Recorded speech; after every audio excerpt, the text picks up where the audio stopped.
As we examine the reopening trade, a big part of that, of course, has been dining. Shares of Brinker are up this year on the outlook for dining. Brinker, the owner of Chili's, as well as Maggiano's Little Italy. And Wyman Roberts, the president and CEO of Brinker International, joins us now. So, Wyman, first of all, just sort of level set, if you will, for us. Give us the big picture on how you guys are doing. What kind are you at full capacity in all of your restaurants right now, and what kind of traffic you're seeing? Well, the good news really for the industry is that with the vaccine rollout, with some of the stimulus, spring was very strong. And as we reported last earnings call, we ended April up 10% in sales and 10% in traffic to the pre-pandemic levels at Chili's. Maggiano is a little bit more challenged because of the large group activity, but overall, we feel really good about where the business is and our future growth opportunities, both because of the strength of these base brands, but also because of our growth vehicle with the virtual brands. Wow, and my local Chili's has gotten pretty crowded over the past month, so I'm not surprised to see the traffic coming back. But when consumers are in the restaurant, what are they buying right now?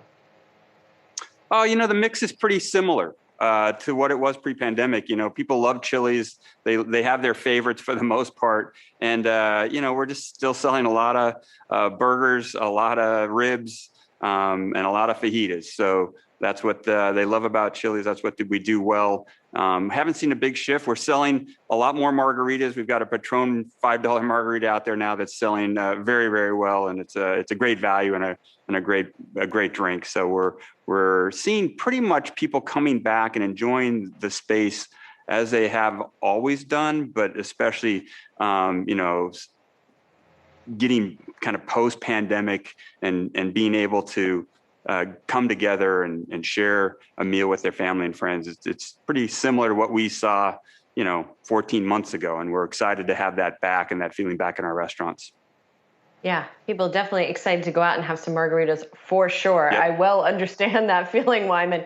What about finding the people to serve them those margaritas? We've been talking a lot about that trend of having trouble finding workers. Are you guys offering incentives of any kind to bring people in? Are you having trouble finding employees? Well, again, the good news is with the vaccines, with the stimulus, it all hit at spring break. There was a huge increase in sales for the industry, and we participated in that as well. And so there was a demand for more team members, and we quickly identified that we needed more. The good news is we never let go of any of our managers. So we didn't need to go out and find managers, but with the increase in sales, we needed more hourly team members, which was great. We set a goal to get 10,000 of those in 10 weeks. We've surpassed that. We've hired 15,000. So while there still are some spot challenges on individual markets, overall, we feel like the biggest challenge of getting our restaurant staffed is behind us. Now we've got to train people and get them efficient and comfortable in their jobs, and that takes a little bit of time. But overall, we're feeling like the challenge of finding team members broadly is taken care of. So just a unique situation, really driven by some positive things with regard to sales. So we'll take that. And Wyman, what about the footprint in terms of the number of locations you have? I'm wondering if you've seen any opportunities, maybe as some smaller restaurants, some mom and pops were not able to make it through the pandemic. If there's opportunities there for you guys to look at different kinds of locations that you previously may not have explored, absent that kind of disruption.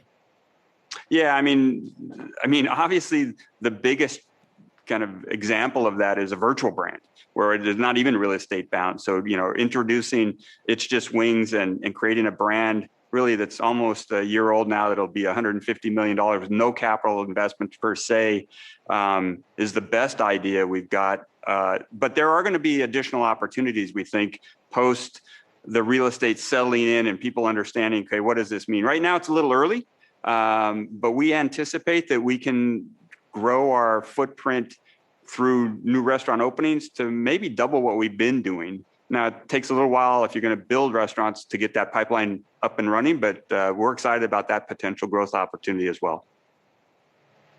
Wow, Wyman, it's just wings. I remember I think we last talked when that brand was basically getting off the ground. So that's $50 million in sales this year. How are you going to grow that further? Well, there's a couple of things we're looking at. Obviously, this is just delivery. There's a takeout potential here, and we're doing all of the things we need to in terms of building an infrastructure on Google, as well as building the website out to create an opportunity where if a consumer chooses, they can just come and pick it up at a Chili's, and we'll just bring it out to them. It's still going to be virtual in terms of there's no place that you'll be able to sit down and eat it, but a lot of people would rather just stop on their way home, pick up food and take it home. And so the takeout channel is, we think, going to offer a lot of potential growth. We're also looking at how to market it more aggressively, more effectively with our partner, and other ways to deliver it more aggressively. So we think it's just the beginning for this really strong brand that does extremely well with consumers, has a great value proposition, and more importantly, and most importantly, is just great quality product. And Wyman, I just want to go back to some of the trends you're seeing in your business. I've been surprised just how strong the consumer is, just talking to retail executives and how that momentum has continued over into, late April and May. Are you seeing that too? And consumers are now not just spending their stimulus checks, they're just feeling more confident and they're just spending on their own, even if they already used their checks. Yeah, I can't talk specifically past April, but through April, we saw really significant trend changes and solid growth, as I mentioned, 10% above pre-pandemic levels. Those are very encouraging signs that the consumer is back, that they're excited to be coming out to restaurants again, to getting to maybe take masks off here and get back to life as it was pre-pandemic. And we're thrilled to have them come into our restaurants. But we will continue to be just as comfortable bringing them their Chili's and their wings and their Maggianos through any kind of delivery or convenience option they choose. Hey, Wyman, just quickly, have you guys removed your mask mandate for your restaurants? Yeah, I mean, it's been the topic of the day, right? So we just sent out communication to all of our team members supporting the CDC's initiative. We're excited because we think it's another incentive for everybody, especially our team members, to get vaccinated. And anything we can do to create a vaccinated work environment, we think that's the safest place to be. And so we've already got our own incentives. If taking your mask off is another incentive, then we're behind it. And we've sent communication out to our team members saying, hey, if you've been fully vaccinated, you can take your mask off. And believe me, a lot of them, if you can imagine working in a hot kitchen with a mask, it's not the most pleasant experience. And so we're thrilled to be able to give them a breather, no pun intended, to deal with this. Just quickly, are you guys giving people time off to go get their shots? We are incenting them, so we do pay them, but we're not giving them time off. We're paying for them for every vaccination that we get. We reimburse. Gotcha. Okay. Thanks a lot, Wyman. Good to see you. Wyman Roberts is Brinker International President and CEO. Be well. Go enjoy some wings, I hope.